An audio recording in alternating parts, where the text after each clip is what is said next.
je vous propose aujourd'hui de tester un peu ce mode de fonctionnement un peu plus réactif euh, sur la protection individuelle par rapport au Covid-19. Donc ce travail a été effectué en accord avec le groupe biologie et le groupe toxicologie donc en interne. Cette présentation, comme je disais, va durer à peu près une demi-heure. L'objectif, on essaye de dégrossir ces sujets pour avoir une bonne compréhension. L'intérêt était de faire ça rapidement pour qu'on puisse informer les employeurs avant la réouverture possible des entreprises, donc le déconfinement, à savoir ce lundi. Un point aussi important, ce préambule, c'est qu'évidemment, là, je vais me focaliser sur la protection individuelle. Évidemment, il y a aussi tout ce qui est pour les entreprises dans le cadre du déconfinement, donc de la réouverture de l'activité. On va donc on va aussi donc prendre en compte les notions organisationnelles, l'évaluation du risque qui est aussi amenée par l'employeur. Donc il y a toute une stratégie collective, organisationnelle à mettre en place aussi préalablement à ces équipements de protection individuelle. D'accord, ça ne fait pas l'objet de ce webinaire, ça fera peut-être l'objet d'une prochaine session d'information par ce biais. Aujourd'hui, voilà, je me focalise principalement donc sur les équipements de protection individuelle. Un point aussi important avant de réellement commencer donc cette présentation, c'est vrai que là je vais vous parler beaucoup des masques, ce qu'il faut des masques en lien avec le Covid-19. Une chose importante, c'est que la pollution ou le risque chimique ne s'arrête pas et donc durant l'ensemble de vos activités, la menuiserie par exemple, je crois que j'ai des opérateurs de menuiserie ou des entreprises qui représentent le secteur aussi de la métallurgie et du soudage, ce risque va toujours perdurer. Donc le risque fumée de soudage, le risque menuiserie, poussière de bois, d'aérosols, fluide d'usinage. Donc ce risque reste toujours présent et il ne faut pas l'oublier. Donc évidemment, on doit se concentrer sur la protection individuelle par rapport au Covid, mais n'oublions pas aussi les risques qui peuvent être présents dans les entreprises et qui vont persister. Donc, ça va être c'est une des questions difficiles aussi à prendre en compte. On va y venir par rapport à la pénurie de masques. C'est que malheureusement, pour se protéger contre les aérosols, contre toutes ces poussières, on a des masques qui peuvent être aussi utilisés pour le Covid. Et donc, il y a clairement une pénurie sur ce type de masque. Donc ça peut, sur certains secteurs professionnels, engendrer une difficulté de protection individuelle des opérateurs par rapport à des types de polluants particuliers. Par contre, il ne faut pas oublier ce risque et ne pas faire de confusion entre certains masques qui vont vous protéger contre le Covid, mais qui ne protègent pas du tout contre justement certaines poussières et aérosols dangereux d'un point de vue chimique. Un point important, c'est de définir justement quel masque pour quel usage. On a tous entendu en ce moment, voilà, il y a beaucoup de types de masques. Alors je ne sais pas quel est votre degré de connaissance sur le sujet en termes de risques chimiques, de protection individuelle. Donc on va reprendre un peu du début pour voir un peu l'ensemble de ces masques, quels sont leurs usages, à quoi ils peuvent justement vous protéger. Donc on va retrouver ici donc différents types justement donc de masques que j'avais entouré donc dans le cadre d'une précédente présentation. Justement donc les premiers masques qu'on va retrouver donc ici sont donc des masques dits chirurgicaux. Qu'on a tendance à qui ont un usage sanitaire, donc on va les retrouver notamment pour les secteurs hospitaliers entre autres par rapport à cette protection. Évidemment je vais détailler l'ensemble de ces masques. Ensuite donc on va retrouver donc voilà ces masques-ci. Alors pour les personnes qui n'ont pas le son, je pense qu'elles sont peut-être dans le cadre d'une session. Il faudrait peut-être qu'elles se mettent sur un poste local pour avoir du son, à mon sens. Les deuxièmes types de masques qu'on va retrouver, clairement ici, FFP. On va le voir, il y a différents types. FFP1, P2, P3, avec valve, sans valve. Donc on va détailler un peu tous ces masques pour voir lesquels peuvent être adaptés ou non à la protection contre le Covid, sans oublier aussi la protection qu'il y aura par rapport aux différents polluants qu'on peut retrouver. Je m'excuse, des fois j'essaye de lire en même temps les différents messages, donc des fois je suis un peu lent dans ma parole. Donc pour répondre à la personne, ce webinaire est enregistré et donc après, vous pourrez me communiquer à la fin du webinaire. Il y a mon adresse mail, vous pourrez m'envoyer un message et je pourrai vous faire parvenir le lien pour avoir l'enregistrement, donc où on a ma parole.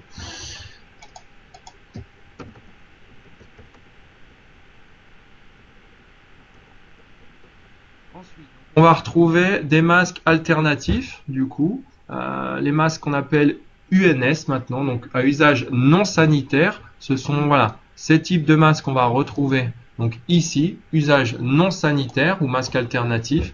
Ce sont les masques qui se sont déployés récemment par rapport au fait qu'il y a eu une pénurie sur l'ensemble de ces premiers masques. Pareil, ça va être détaillé.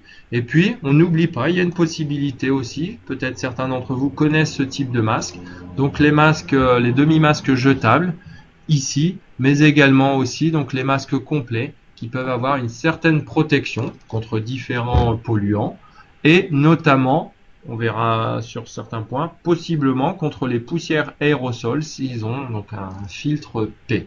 Donc je vous propose d'essayer de détailler l'ensemble de ces masques, leurs caractéristiques, dans le cadre de la suite de cette présentation.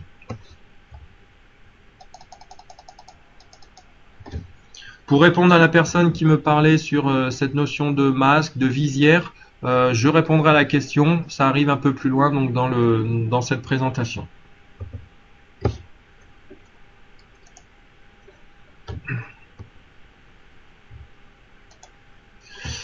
Ce qu'il faut voir, ce que je disais aussi, donc au tout début de la pandémie, Covid-19, donc il y a à peu près 6-7 semaines, l'État a rapidement fait préhension sur les stocks pour l'usage sanitaire, donc les stocks de masques FFP et aussi donc les masques chirurgicaux. Donc rapidement, ils ont été réservés aux professionnels de santé. Maintenant, sur les masques chirurgicaux, on arrive à sortir un peu de cette pénurie et on va le voir, on a quelques disponibilités sur ces masques qu'on peut retrouver. Je vous détaillerai les modalités pour essayer d'obtenir ce type de masque et les acheter. Pour les masques FFP, on reste encore sur une pénurie importante sur ces types de masques qui peut engendrer une grande difficulté pour des employeurs qui ont besoin de ce type de protection individuelle, notamment par rapport à leur activité. Je peux penser aux soudeurs, menuisiers et les différentes entreprises que j'évoquais tout à l'heure.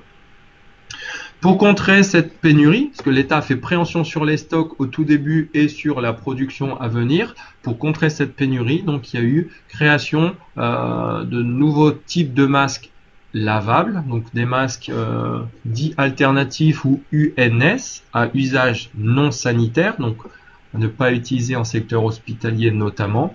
Donc ces types de masques ont été mis en place et rapidement mis en vente pour le grand public et utilisables sous certaines conditions que je vais déployer au niveau donc des entreprises. Donc ces masques à usage non sanitaire ne sont pas à confondre avec les masques artisanaux que vous et moi on peut faire selon le mode, selon les recommandations de l'AFNOR, où là pour le coup ces masques ne sont pas testés d'un point de vue de leur efficacité. Donc je me focaliserai pas sur ce type de masques, les masques artisanaux. Donc moi je vais vraiment parler sur les masques FFP, les masques chirurgicaux et les masques UNS, donc masques alternatifs à usage non sanitaire. Est-ce que les masques des couturières sont des masques alternatifs? Si c'est donc non, ce qu'il faut voir, c'est que les masques alternatifs, je vais y venir,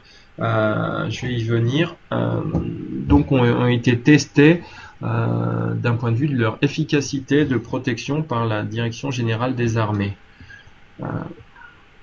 Pour les personnes voilà, qui veulent des réponses par écrit, je vous rappellerai qu'il y aura mon adresse mail en fin de présentation et vous pourrez donc me solliciter par rapport à ça ou solliciter donc, le service d'Annecy, donc AST 74. Donc on en arrive au masque FFP, donc ces masques justement protection contre les poussières et les aérosols dont on voit donc le visuel donc ici en haut. Donc ces masques vont respecter donc la norme, ce sont des masques qui respectent une norme NF-EN 149. Ça c'est un point extrêmement important puisqu'on a entendu que dans le cadre de différentes demandes, on avait donc des masques non normés. Un point qui est important sur ces masques par rapport à cette référence normative, on va le retrouver sur la boîte, mais également on va le retrouver voilà, sur le masque de protection, où là on arrive bien à voir la référence NF-EN 149. Alors on a différents types de masques, mais on retrouvera toujours cette référence NF 149 qu'on va retrouver par rapport à ça. Alors Magali qui ne voit pas le visuel, je suis désolé, voilà, je ne peux pas régler tous les problèmes techniques. Ça va être enregistré, écoutez-moi pour le moment et je vous ferai parvenir le lien directement où on a l'ensemble des visuels. Parce que vous êtes là à ce moment de la présentation, vous êtes 40 participants, donc voilà, je ne peux pas gérer les soucis techniques de chacun, mais j'ai bien pris votre demande et pareil, je vous lirai mon mail pour que vous puissiez le prendre en compte. Donc ce sont des masques FFP, des masques qui sont normés.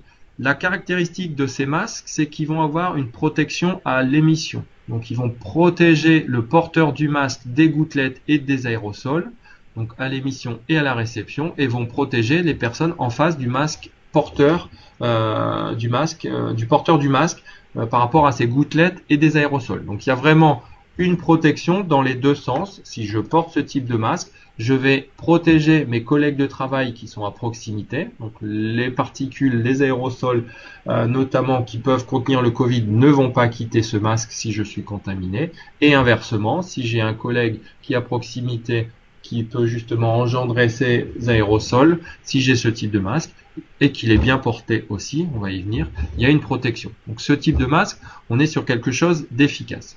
En revanche, on le voit sur le visuel. Ici, vous avez deux types de masques, d'accord?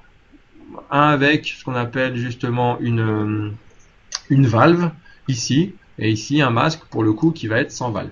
Un point important, c'est que certains masques FFP qui ont la valve, comme celui-ci, la valve va favoriser le passage de l'air expiré par le porteur et donc diminuer la protection de la personne qui est en face du porteur. Donc il y a une possibilité justement de passage de contamination, où moi si je porte ce type de masque, je peux contaminer mon entourage par le fait qu'il y ait présence d'une valve.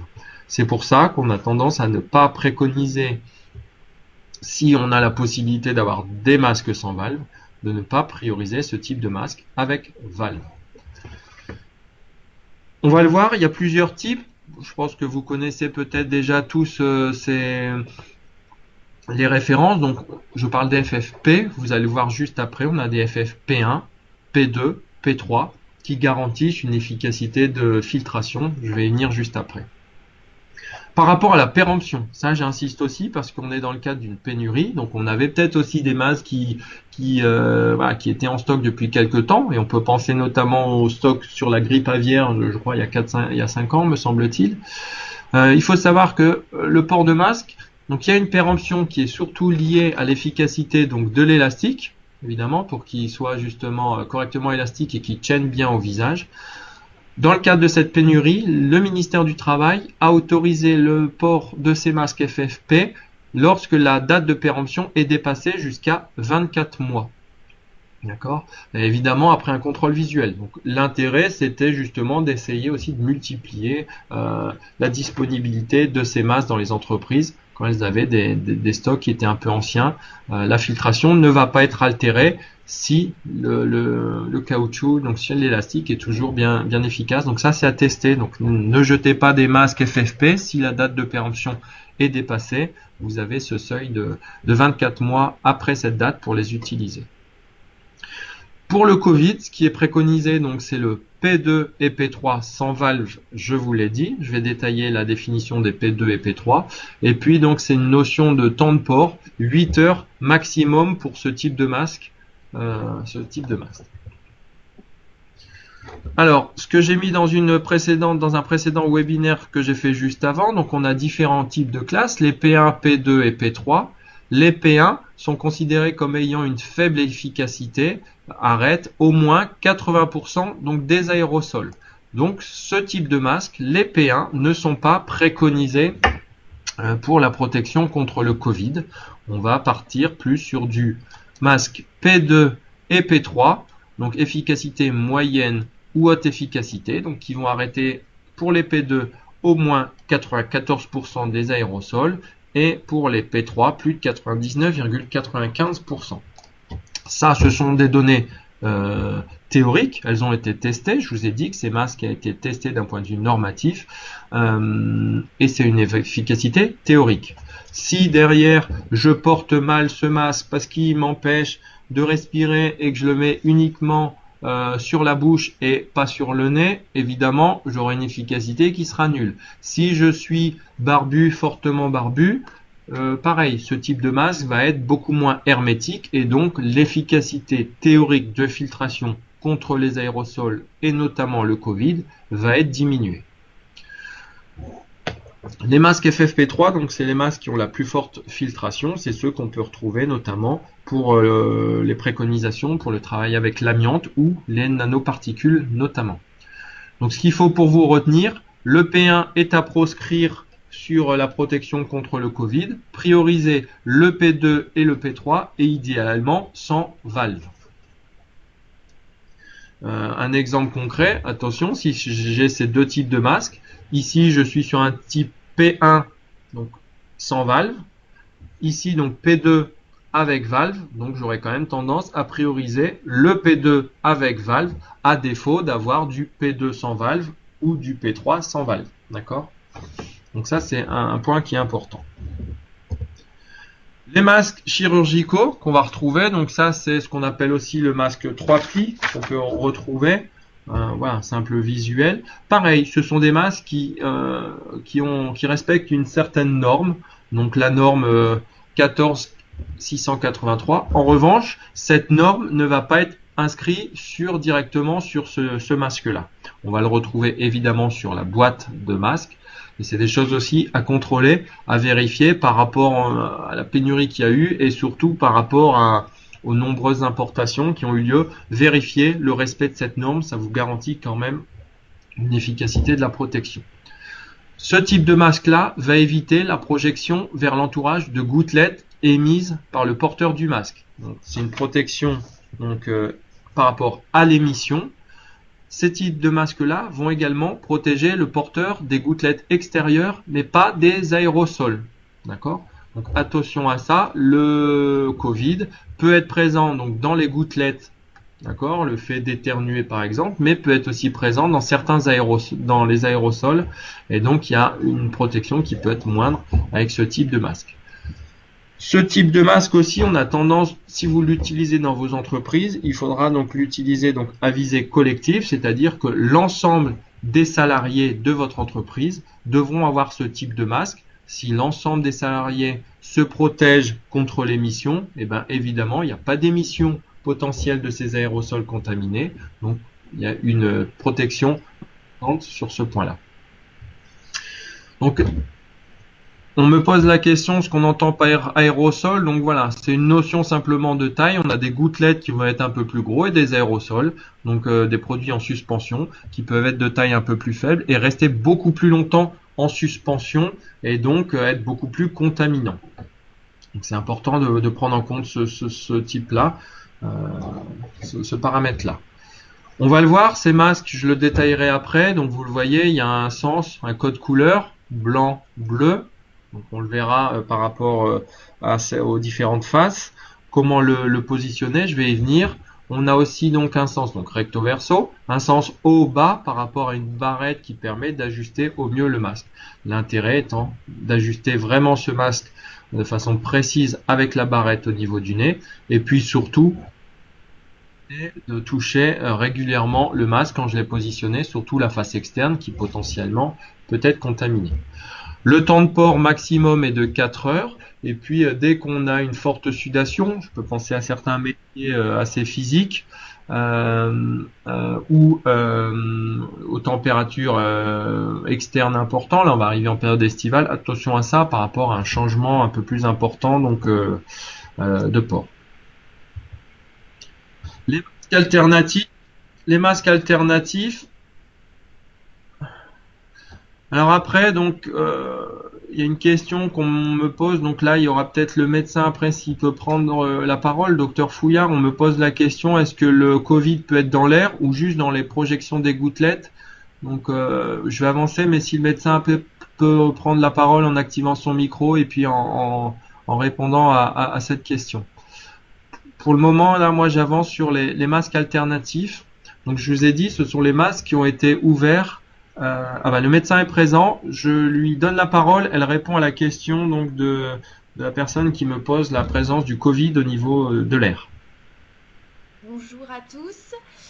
Alors, concernant le temps de stagnation et le risque de contamination finalement par l'air, on a encore beaucoup de questions.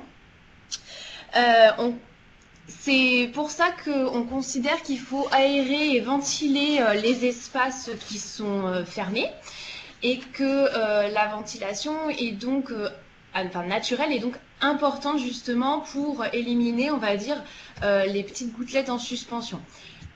Le risque de contamination par l'air, on considère actuellement avec les données que nous avons qui reste quand même relativement faible. La vraie contamination va se faire effectivement lors de contacts rapprochés, c'est-à-dire à moins d'1 mètre des personnes, avec un contact prolongé de plus de 15 minutes. Donc il faut quand même des temps de contact, on va dire, assez importants, avec une certaine proximité pour qu'il y ait une contamination considérable et qui puisse engendrer une infection de la personne avec laquelle vous êtes en contact. Est-ce que c'est clair? Du coup, je reprends la main, la personne pourra répondre. Parfait, a priori c'est clair d'après Dogan ou Dogan. Je reprends. Parfait. Donc les explications du docteur Fouillard conviennent. Un point sur les masques alternatifs. Donc c'était la troisième grande catégorie qu'on va pouvoir retrouver en entreprise. J'insiste, ce que j'avais mis aussi, donc à ne pas confondre avec les masques artisanaux qu'on peut faire. Donc pourquoi? Les masques alternatifs ne sont pas des masques qui sont normés. On n'a pas une norme comme on l'a vu pour les masques FFP ou les masques chirurgicaux. En revanche, et c'est le point important, ils ont été testés selon un protocole de la Direction générale des armées par rapport à leur efficacité de protection. On va le voir, ce type de masques ont été donc catégorisés en deux types, catégorie 1, catégorie 2. La catégorie 1 va assurer donc, de ces masques alternatifs ou UNS, à usage donc non sanitaire, UNS de catégorie 1, vont protéger contre 90% des particules d'une taille supérieure à 3 microns. La catégorie 2, d'après les tests de la DGA, permettent d'assurer une protection supérieure à 70%, 70% toujours de ces particules émises d'une taille supérieure donc à 3 microns. Comment se fournir ces masques? Je vais répondre à cette question dans pas longtemps. Je vous donnerai un lien où il y a les différents fournisseurs nationaux et les différentes modalités pour avoir ce type de masque. Un point qui est quand même important donc sur ces masques, outre le fait qu'ils soient testés par rapport à leur efficacité, donc on est quand même garant d'une certaine efficacité de filtration. Pour les masques normes NF, quelle efficacité? Donc je vous l'ai dit, pour les masques NF, je ne sais pas ce que vous appelez les masques NF. Est-ce que ce sont les masques chirurgicaux ou est-ce que c'est les masques FFP? Je vous laisse me préciser votre question. En revanche, donc pour ces masques alternatifs, l'intérêt, c'est qu'ils vont pouvoir être aussi lavables 2, 3, 5, 10 fois. Donc ça va être selon justement les recommandations donc, du fournisseur. On va le voir juste après.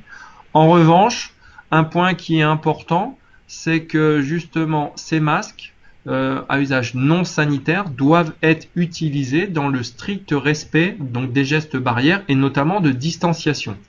C'est-à-dire que si dans votre entreprise, vous n'êtes pas capable de garantir plus d'1 mètre de distance entre 2 opérateurs, ce type de masque n'est pas le plus adapté par rapport à la situation de travail. D'accord? Donc, premièrement, c'est d'abord, je fais respecter donc cette notion de bonne pratique de distanciation, et ensuite, voilà, je peux utiliser ces masques. Ça, c'est aussi une différence importante entre les masques à usage sanitaire et les masques à usage non sanitaire. Par rapport à ces masques à usage non sanitaire, donc je vous l'ai dit, les modalités de lavage, c'est pareil, elles ont été déterminées donc selon un avis, l'avis de la NSM, qui justement préconise donc les modalités de lavage. Un point important, 60 degrés, donc à utiliser, donc ça c'est déjà important, lavage en lessive, 30 minutes à 60 degrés.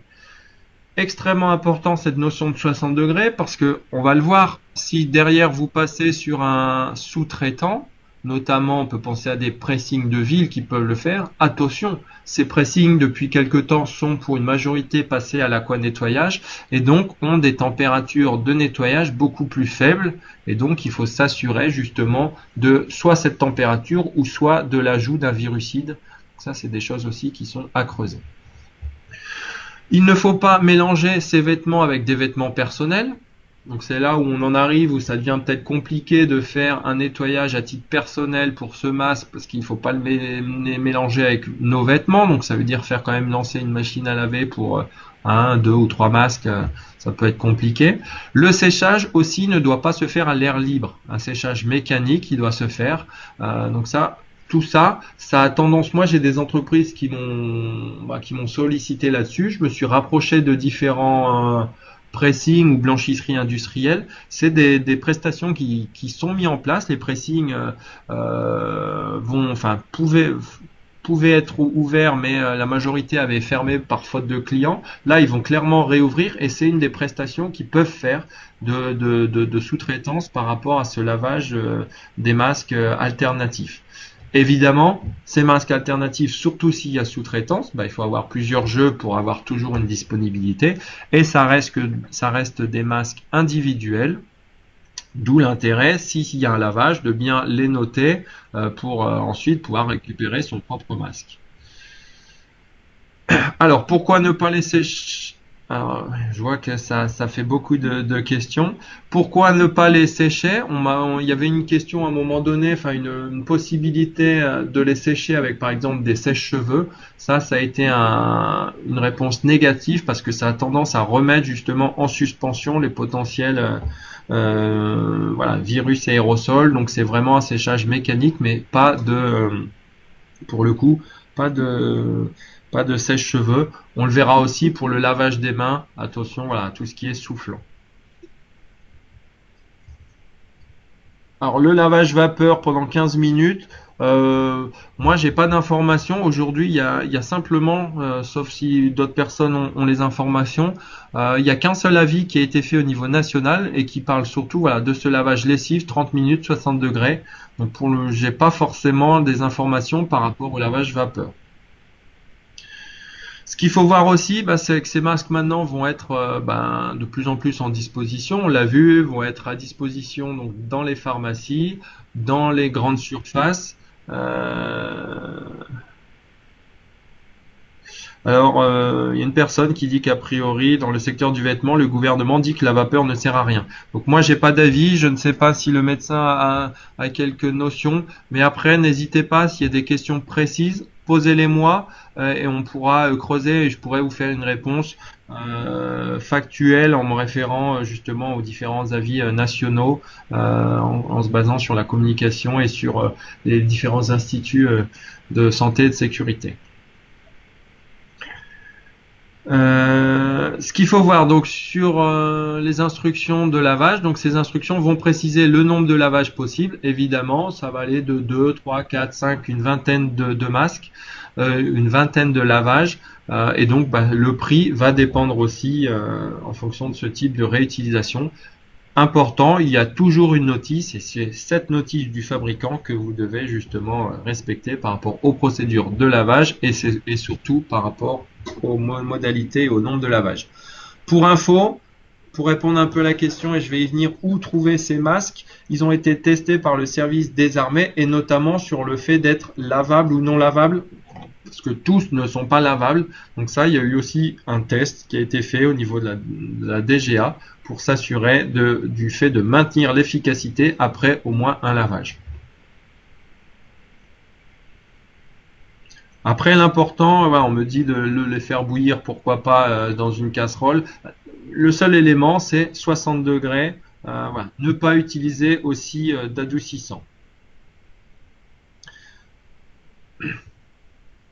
Comment Je me permets d'intervenir aussi par rapport, les conseils qui sont donnés sur le nettoyage des masques, il est aussi en lien avec les tissus utilisés.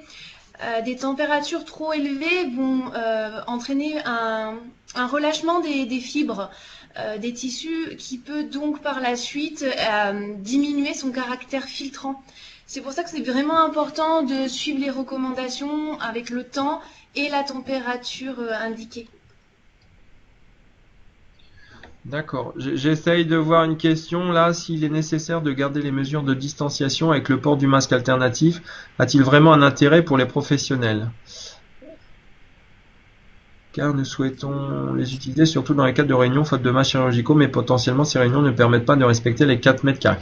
Donc je réinsiste, les masques chirurgicaux, si quelqu'un les a dans l'entreprise, c'est la totalité ou personne, d'accord? Parce que c'est simplement des masques qui vont protéger à l'émission, donc c'est vraiment des masques à visée collective. Donc si on part sur les masques chirurgicaux, dans le cadre d'une réunion, c'est la totalité des membres de cette réunion qui vont avoir ce type de masque, si bien sûr on n'arrive pas à respecter les distances minimum de distanciation sociale. On parlait donc des 1 mètre, et là oui, récemment donc l'État, dans le cadre du protocole de déconfinement, évoquait 4 mètres carrés par personne. Comment mettre... J'aimerais rebondir sur cette question aussi. La règle vraiment qu'on doit prioriser, c'est la distanciation sociale. Le port du masque chirurgical peut avoir des fuites sur les côtés, donc il peut y avoir quand même des risques de passage du virus, même s'ils sont quand même limités. Donc la règle vraiment de base, c'est les distanciations sociales. Si vous avez le masque en plus, jackpot. Mais le fait de porter un masque ne doit pas vous dédouaner de se dire on garde nos distances. Voilà. C'est exactement, c'est ce qu'on disait en début de webinaire pour ceux qui sont peut-être arrivés juste après. On se focalise beaucoup sur les équipements de protection individuels, masque, on va venir aux gants, la visière, mais on n'oublie pas, voilà, il y a tout ce travail important d'organisation, d'évaluation du risque qui est vraiment important à prioriser, et c'est en dernier recours qu'on va utiliser ce type de protection pour certaines situations de travail si derrière on n'arrive pas à garantir ce qu'a précisé le médecin du travail. Un point important, si on a réussi à se fournir les différents types de masques, d'accord, soit les masques FFP 2, 3, les masques chirurgicaux ou le masque alternatif, c'est pas tout d'en avoir, c'est à un moment donné, il va falloir aussi savoir comment le mettre, bien le porter et surtout comment le retirer. Donc là, c'est ce qu'on voit. Donc j'ai remis 2 visuels. Vous pouvez retrouver facilement, notamment sur le site de l'INRS. Je vous ai pas mis la vidéo parce que j'avais peur que ça sature un peu au niveau donc de la bande passante. Mais derrière, je vous ai mis des visuels sur les types de masques. Les premiers, donc les masques FFP qu'on va retrouver. Toujours première étape avant de mettre un masque sur son lieu de travail notamment, ça va être, on en revient à ça, les bons gestes et notamment le lavage des mains. Évidemment, je suis rentré dans mon entreprise, j'ai ouvert peut-être une porte, je suis allé dans mon vestiaire, j'ai ouvert le vestiaire, donc derrière j'ai possiblement les mains contaminées par rapport au Covid, donc important un lavage des mains selon les règles que je vais détailler ultérieurement. Après avoir fait ça, on va prendre bien ce type de masque. On peut en avoir de différentes modalités, les becs 10 canards ou FFP comme ici. Ce qui est important de voir, c'est évidemment tout bête, ça va être risible peut-être pour certains, mais ce masque doit englober le nez jusqu'au menton. D'accord? Il n'est pas rare de voir malheureusement, et même des fois en entreprise, du fait de la difficulté de port, des opérateurs ou du tout venant qui a tendance à mettre ce type de masque uniquement sur la bouche et de ne pas protéger les voies respiratoires. Donc là, il y a un gros problème. On perd évidemment une complète efficacité de ce type de protection. Donc voilà, le nez, le coude, et puis bien utiliser donc les élastiques pour les mettre en haut et en bas donc du visage pour assurer quelque chose de complètement hermétique et étanche. Et donc on peut faire ce que j'avais mis ici, donc ce contrôle d'étanchéité qu'on va pouvoir retrouver, qui est important quand on a fini d'installer ce masque. Donc en faisant des grandes inspirations profondes et voir si derrière l'air passe bien à travers le masque et donc assure une légère déformation du masque qui prouve que bien l'air passe à travers ce masque et pas sur la périphérie, auquel cas donc ça n'assurerait pas cette protection. Et évidemment, à chaque fois, dès qu'on a mis son masque, on va pouvoir il faut se laver les mains. J'insiste, on est sur un port sur ce type de masque équivalent 8 heures de travail. Les masques chirurgicaux, même principe, le lavage des mains. On a toujours une face intérieure-extérieure, donc face blanche, face bleue.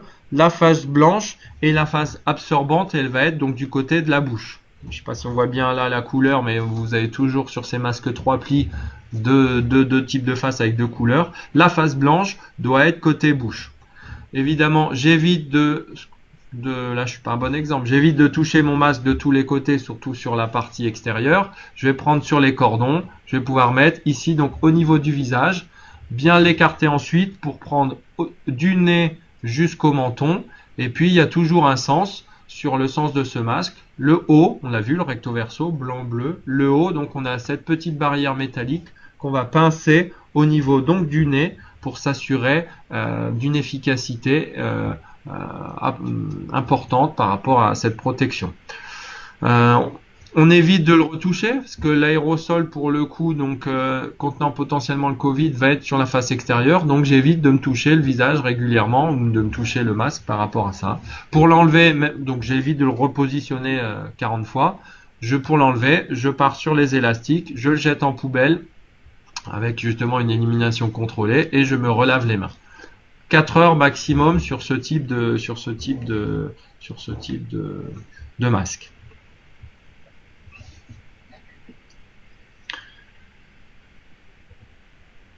Après, voilà, une question qui est importante, comment et où acheter ces masques concrètement? Alors nous on est AST 74, donc service de santé au travail de Haute-Savoie. Je vais vous détailler un peu, je pourrais vous mettre, après j'ai pas voulu mettre là forcément dans ce webinaire enregistré des différents fournisseurs parce que la liste ne serait pas exhaustive, mais voilà, je pourrais ça vous communiquer en privé, je pourrais vous envoyer quelques fournisseurs pour lesquels on peut retrouver les masques. La première étape, donc on est sur les masques FFP2, P3, ce que j'avais dit, on oublie les FFP1. FFP2, P3, énorme tension sur le marché. Donc aujourd'hui, moi j'ai pas mal d'employeurs qui me posent la question pour essayer d'obtenir ce type de masque. Et malheureusement, j'ai fait les différents fournisseurs, les différents vendeurs. C'est extrêmement compliqué parce qu'il y a une tension énorme sur le marché.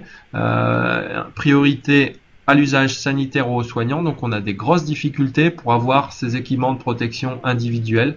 Donc là, pour le coup, malheureusement, j'ai pas de solution miracle à tel point que certaines entreprises qui travaillent dans des secteurs professionnels qui peuvent émettre des poussières, j'évoquais toujours ces types de poussières, mais il y en a plein, les poussières de bois, de fumée de soudage, ont des difficultés pour eux aussi s'approvisionner, et donc là ça reste extrêmement compliqué. Donc malheureusement pour ça, faut vraiment essayer de contacter les fournisseurs et essayer de voir ce qu'il en est, mais pour le moment il n'y a rien qui a été mis en œuvre au niveau national pour favoriser la vente de ce type de protection P2, P3. Pour les masques chirurgicaux, donc depuis quelques jours maintenant, donc on va pouvoir les retrouver en pharmacie. On va aussi les retrouver au niveau donc des grandes surfaces. Et puis il y a eu différents partenariats qui ont été faits notamment donc avec les CCI, les chambres de commerce de l'industrie, la chambre de l'artisanat, l'État, avec une plateforme, donc Cdiscount professionnel, où on va pouvoir justement commander ce type de masque-là. Donc ça, c'est des choses qui ont été développées il y a quelques temps maintenant. Et par contre, on a toujours des temps de livraison pour avoir ce type de masque. Mais les masques chirurgicaux, maintenant, on arrive clairement à en avoir à disposition. Concernant donc les masques alternatifs à usage non sanitaire, donc ce sont ceux, je vous ai dit, qui ont été déployés ou dont la catégorisation a été créée suite à la pénurie. Donc ce sont ceux qu'on peut retrouver peut-être maintenant le plus facilement. Donc il y a...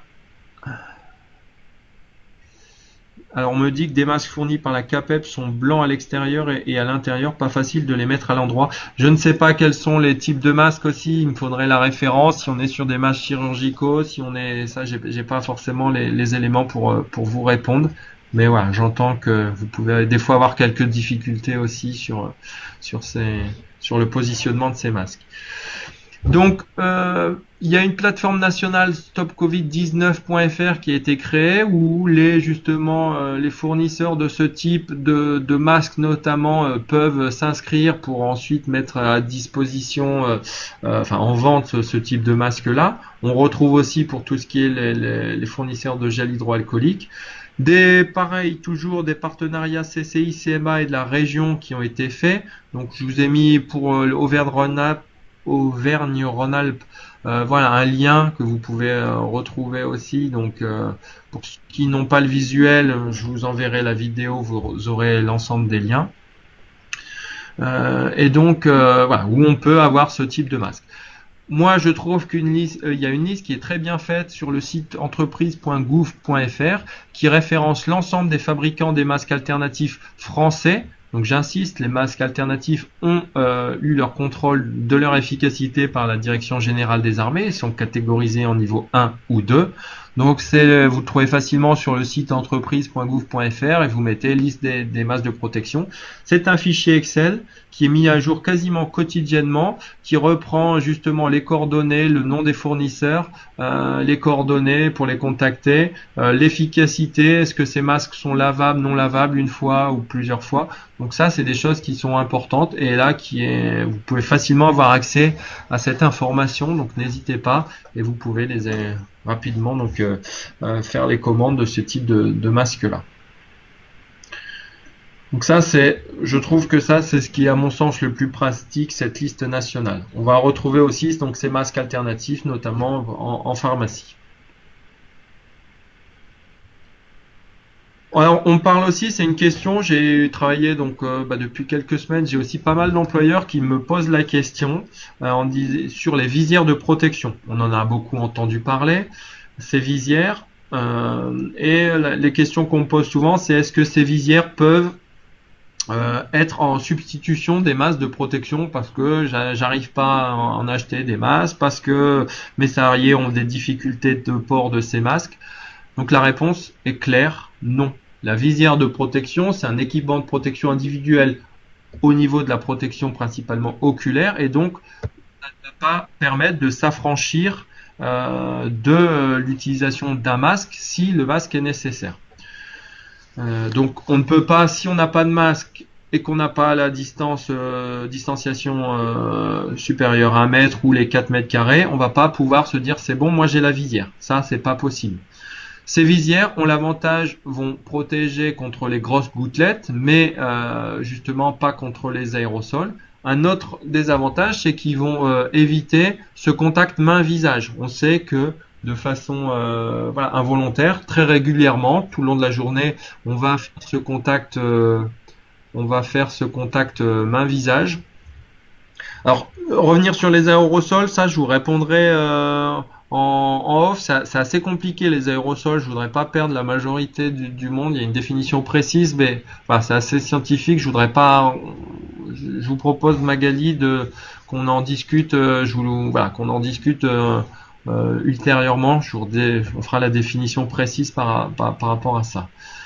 Sur ces visières, pour le coup, important, hein, donc ça évite ce contact main-visage. On l'a vu, on va toucher les poignées, on va toucher les poignées de porte, on va toucher différents plans de travail. On a les mains potentiellement souillées, donc là pour le coup, attention donc à ça. Si on passe sur le contact main-visage, et donc là on a une pénétration au niveau du nez, de la bouche, voire des yeux. L'important de cette visière, c'est que ça évite justement de se toucher les mains, de se toucher pardon la bouche ou les yeux. Important ces visières, les nettoyer régulièrement. Et donc ce que je disais, ces visières ne remplacent pas le port d'un masque. Voilà, c'est réellement un complément. Donc ça, les fournisseurs, on en retrouve facilement. Il n'y a pas de pénurie sur ce type ici. En local, donc sur le bassin naissien, on a par exemple, moi j'ai l'exemple d'un fournisseur voilà, qui peut mettre qui a créé ce type de visière en plexiglas jetable.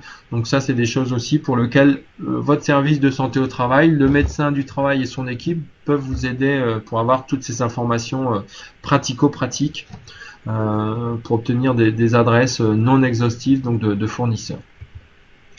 Les lunettes de protection, donc derrière, peuvent être également préconisées. Ça évite toujours justement la pénétration possible du virus par voie oculaire et toujours cette notion de nettoyage. Donc ça reste des barrières physiques. Un point aussi qui peut être important, c'est d'avoir aussi ce type d'écran type plexiglas qu'on peut avoir, qui permet d'avoir pour le coup une barrière physique. Je parlerai de la clim juste après. Pour la personne qui me pose cette question. Le plexiglas voilà, va assurer une certaine protection, une barrière physique.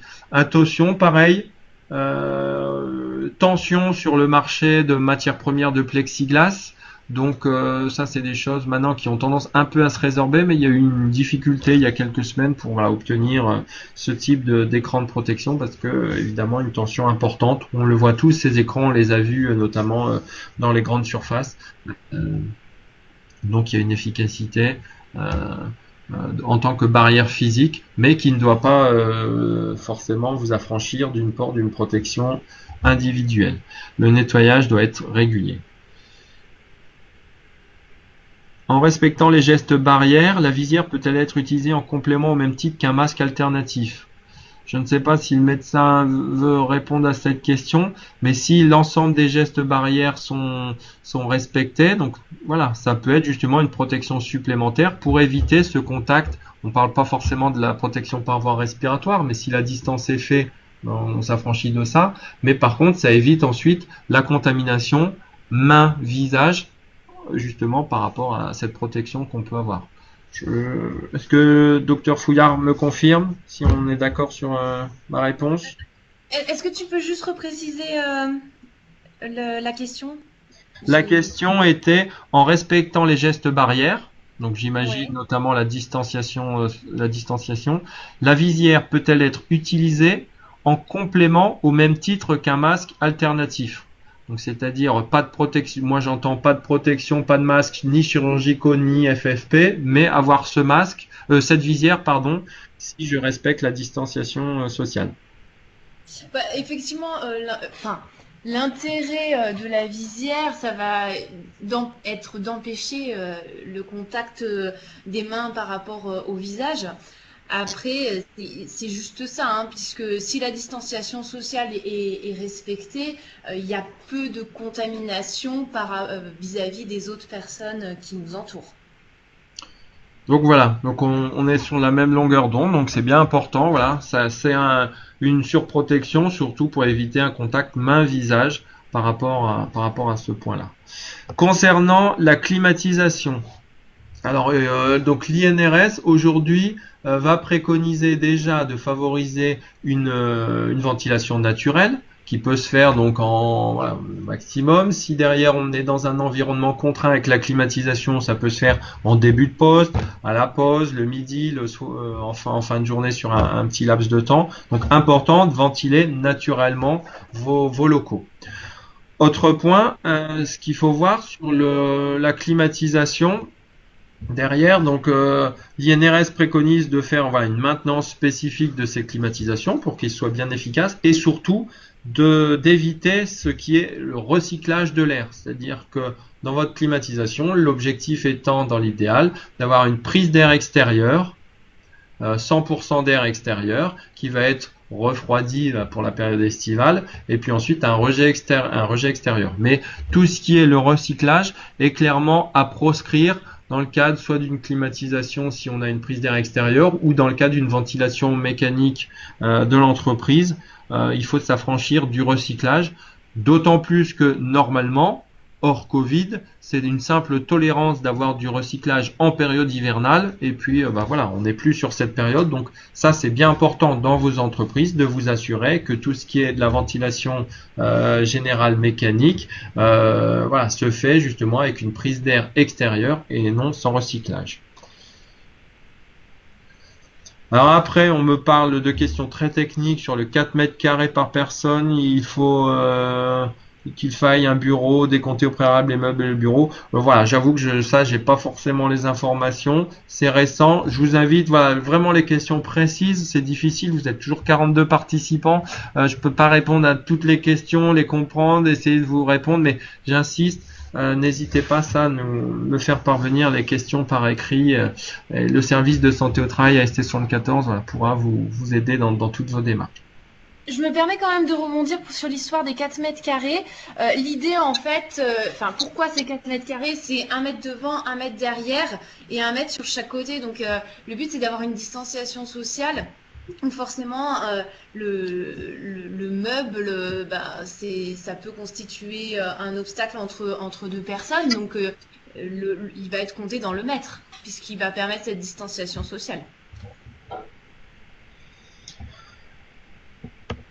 Du coup, on en arrive à cette notion aussi de gants de protection. On pose souvent la question, voilà, les gants, quel type de gants?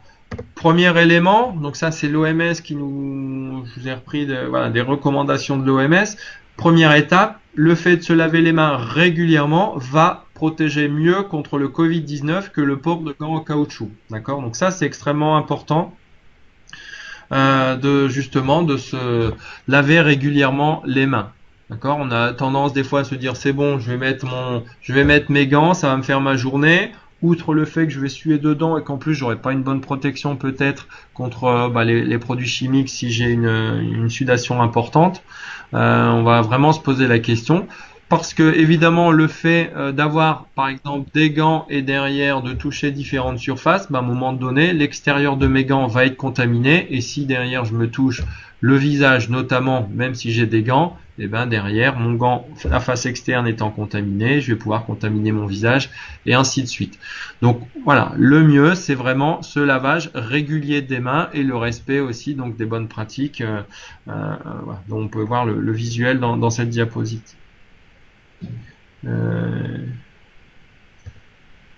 Donc sur les gants, donc le lavage régulier, ça on l'a vu. Les gants, ça va permettre aussi, évite que les mains se contaminent au contact des surfaces, mais attention, les gants vont être contaminés. Comme j'ai mis ici donc sur ce précédent webinaire, attention, donc pour le coup, on va retrouver donc voilà, donc pardon. Attention sur le coup, donc à ne pas, même avec des gants, se toucher le visage. Donc on en arrive à cette notion aussi de visière qui peut être important. Donc clairement, évitez donc de porter justement toujours ses mains au visage et donc le port de gants peut des fois être une fausse sécurité et ne doit surtout pas se dire j'ai mes gants donc j'ai pas besoin de me laver les mains, d'accord? Il faut vraiment, quand on le peut, quand on a des points d'eau en extérieur, si on a à disposition ce gel hydroalcoolique, se laver les mains. Un point important sur le gel hydroalcoolique, voilà, un bon lavage des mains savon est tout aussi efficace que le gel hydroalcoolique, donc ça c'est pareil, des recommandations à prendre en compte. Donc je vous ai remis aussi, c'est pas tout, si jamais il y a de par votre activité l'obligation donc d'avoir des gants et que vous souhaitez porter ce type de protection, important de faire attention au contact main-visage et surtout sur la phase pour enlever ces gants. Donc évidemment l'objectif étant que les gants seront sûrement contaminés donc à l'extérieur, donc si après je n'enlève pas correctement mes gants, donc là il y a il y a un risque de contamination.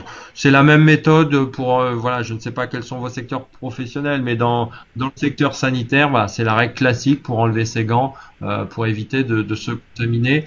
Vous retrouverez évidemment des vidéos qui vous expliquent concrètement comment pouvoir enlever ces gants si jamais vous avez des difficultés. Pareil, sollicitez-nous et puis on pourra vous envoyer ces liens directement, voire vous expliquer voilà, comment on peut le faire. Le gel hydroalcoolique, donc c'est bien une alternative au lavage des mains. J'insiste, le lavage des mains, s'il est bien conduit, est efficace avec un savon habituel. Donc on va le revoir après. J'ai pris un peu un schéma qui précise les modalités du lavage des mains. Bon, ça c'est pareil. Il y a des vidéos qui vont être qui vous expliquent un peu bien se laver les mains.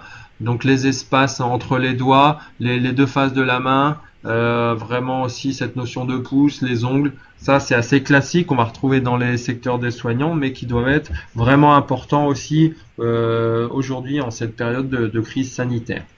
Sur le gel hydroalcoolique, on n'a pas forcément a priori, ce que j'ai eu des employeurs et des contacts que j'ai eu, il n'y a pas tellement il n'y a pas tellement de pénurie. Je vous ai quand même mis un lien donc qui a été fait par la Direct Centre Val de Loire, donc qui reprécise, c'est un fichier Excel qui reprécise les fournisseurs qu'on va retrouver au niveau national de gel hydroalcoolique, un fichier Excel assez pratique où on va retrouver donc les coordonnées des entreprises, les numéros de téléphone, les mails. Donc ça, on peut facilement obtenir ce type de gel, voilà, qui doivent avoir cette protection contre l'élimination notamment du virus. Je vous ai remis, alors j'espère que c'est pas trop petit, donc je vous ai repris en parallèle ce visuel qui a été bien fait. Je vais en citer les sources. Ça a été fait par le service de santé au travail 73, donc la Savoie. Du coup, ce visuel reprend les modalités pratiques, lavage des mains, soit avec savon et eau, soit avec la solution hydroalcoolique. Donc voilà, ça je vous laisserai en prendre note, et notamment c'est ce que je disais tout à l'heure, donc cette notion donc de lavage des mains importante classiquement qu'on va retrouver pour tout ce qui est le secteur sanitaire. Ensuite, donc il y a le temps d'appliquer, possibilité de nous envoyer le fichier de lavage des mains pour affichage. Oui, ça je pourrais vous le faire parvenir. Je vous l'ai dit, ça a été fait par un service de santé au travail voisin, donc le 73. Mais vous, pareil, il y aura mes coordonnées à la fin et je pourrai vous faire parvenir soit le lien, soit directement le document. Donc l'intérêt, ça peut être mis justement dans des salles de pause, des vestiaires par rapport à ça. Le gel hydroalcoolique ne passe-t-il pas dans le sang? Si, mais à une faible proportion. C'est pour ça qu'on dit que pour tout ce qui est les jeunes enfants ou les bébés, éviter de les nettoyer au gel hydroalcoolique, parce qu'il y a eu malheureusement des cas qui peuvent derrière être problématiques par rapport à ça. Pauline, le médecin du travail, n'hésite pas, hein, si tu as des remarques là par rapport aux différentes questions qui passent, je te laisse me couper. Je suis en train de faire une réponse écrite par rapport au questionnement de la ventilation. D'accord, bon bah parfait, merci. Je réponds aussi à Francis qui nous demande, qui nous dit qu'il a rejoint un peu tard la réunion. Aura-t-on le lien de l'enregistrement? Oui, je vous ferai parvenir cet enregistrement. En conclusion, pour arriver à la fin de ce webinaire, je mets souvent dans le cadre de mon activité, donc en lien avec le médecin du travail, pour nos adhérents, j'aime bien rappeler un peu le code du travail et au moins ces deux articles qui dit que le chef d'établissement est responsable des obligations, et notamment pour assurer la sécurité et protéger la santé physique et mentale des travailleurs. Donc ça, c'est valable pour une situation lambda, pour tout risque professionnel, mais également aujourd'hui pour cette notion donc de crise sanitaire au Covid. Donc, le chef d'établissement a des obligations, on l'a dit en préambule du début de ce webinaire, l'évaluation du risque, la notion donc de gestion et d'organisation de la maîtrise du risque. Donc il a évidemment encore ses obligations. Mais par contre, c'est là où il est important, cet article, souvent on a tendance à l'oublier, ou au moins les salariés ont tendance à l'oublier. Il incombe à chaque travailleur de prendre soin de sa sécurité, de sa santé, ainsi que de celle des autres personnes concernées du fait de ses actes ou de ses omissions au travail. C'est-à-dire si l'employeur fournit des masques de protection ou précise une méthodologie pour se laver les mains, ou le salarié doit justement respecter ces préconisations. S'il ne le fait pas, donc là ça peut être problématique parce que derrière il ne respecte pas le code du travail. Ça peut également être mis dans le cadre du règlement intérieur de l'entreprise. Donc ça c'est aussi des choses qu'il faut prendre en compte, parce que j'ai des employeurs qui me disent aussi qu'il y a toujours des salariés qui peuvent être récalcitrants. Voilà. Après, il faut aussi bien comprendre que le port d'un masque reste compliqué et que le mieux, et ça j'insiste, et comme l'avait dit le docteur Fouillard, c'est de bien réfléchir sur les gestes barrières, sur la distance d'organisation des bureaux, de la chaîne de production pour favoriser au mieux cette distance-là. Donc voilà, j'en arrive à la fin de ce webinaire.